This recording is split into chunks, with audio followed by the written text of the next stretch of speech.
वित्त मंत्री आतिशी ने पेश किया आर्थिक सर्वेक्षण, सोमवार को पेश होगा दिल्ली सरकार का बजट। दिल्ली की वित्त मंत्री आतिशी ने आज दिल्ली विधानसभा में आर्थिक सर्वेक्षण प्रस्तुत किया। वहीं अब दिल्ली का बजट सोमवार को पेश होगा। बता दें, बजट सत्र की अवधि को 8 मार्च तक के लिए बढ़ा दिया गया है। इससे पहले इसे 2 मार्च तक के लिए बढ़ाया गया था। लोकसभा चुनाव के लिए सीएपीएफ की तैनाती की कवायद आज से शुरू। इन क्षेत्रों में 3.4 लाख कर्मियों की होगी तैनाती। लोकसभा चुनाव और कुछ राज्यों में विधानसभा चुनावों के मद्देनजर केंद्रीय सशस्त्र पुलिस बलों के 3.4 लाख से अधिक कर्मियों की तैनाती की पहले चरण की कवायद शुक्रवार से शुरू होगी। योजना के अनुसार 1 मार्च से शुरू हो रही संबंधित कवायद में संवेदनशील और अति संवेदनशील निर्वाचन क्षेत्रों में चुनाव पूर्व तैनाती के रूप में लगभग 2000 कंपनियों को तैनात किया जाएगा। बेंगलुरु के रामेश्वरम कैफे में हुआ विस्फोट, हादसे में कई लोग हुए घायल। बेंगलुरु के राजाजीनगर में द रामेश्वरम कैफे में धमाका हुआ है। इस दौरान हादसे में कई लोगों को चोट लगने की भी जानकारी सामने आ रही है। बेंगलुरु के व्हाइटफील्ड में रामेश्वरम कैफे में विस्फोट के बाद कम से कम 4 लोग घायल हो गए। घायलों में 3 कर्मचारी और 1 ग्राहक शामिल हैं। रूसी सेना में कार्यरत 20 भारतीयों को लाने के प्रयास जारी। विदेश मंत्रालय ने कतर से लेकर मालदीव मसले पर दिया जवाब।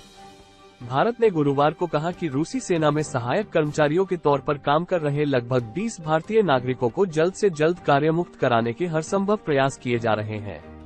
विदेश मंत्रालय के प्रवक्ता रणधीर जायसवाल ने साप्ताहिक प्रेस कॉन्फ्रेंस में कहा, हमारा मानना है कि वहां 20 लोग भारतीय हैं जो रूसी सेना में सहायक या सहायक कर्मचारियों के तौर पर काम करने के लिए गए थे।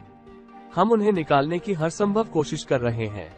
हम उन्हें कार्यमुक्त कराने एवं उनकी मदद करने का प्रयास कर रहे हैं।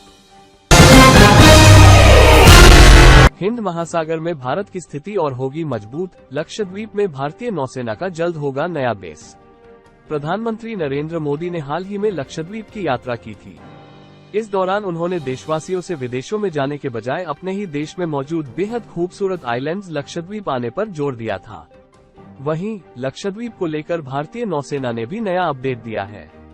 भारतीय नौसेना हिंद महासागर क्षेत्र में अपनी स्थिति को मजबूत करने की दिशा में लक्षद्वीप के मिनिकॉय द्वीप समूह में एक नया बेस INS जटायु बनाने जा रही है। 5 महीने के उच्च स्तर पर मैन्युफैक्चरिंग सेक्टर की ग्रोथ। देश के मैन्युफैक्चरिंग सेक्टर की ग्रोथ में तगड़ा उछाल देखने को मिला है।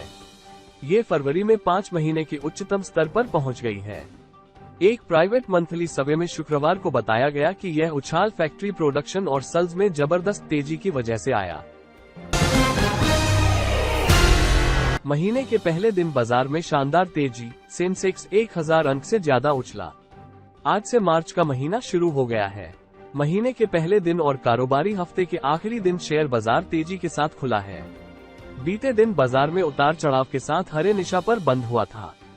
आज सेंसेक्स 391.45 अंक या 0.54% की बढ़त के साथ 72,891.75 अंक पर खुला और निफ्टी 135.00 अंक या 0.61% की तेजी के साथ 22,117.80 अंक पर पहुंच गया। तमाम अड़चनों के बाद भी कैसे बढ़ रही भारत की अर्थव्यवस्था, रिजर्व बैंक ने बताया। पिछले कुछ समय में दुनिया भर की अर्थव्यवस्थाओं को कई चुनौतियां सामना करना पड़ा। खासकर रूस यूक्रेन युद्ध और इससे उपजे ऊर्जा संकट ने यूरोपीय देशों की ग्रोथ को काफी प्रभावित किया।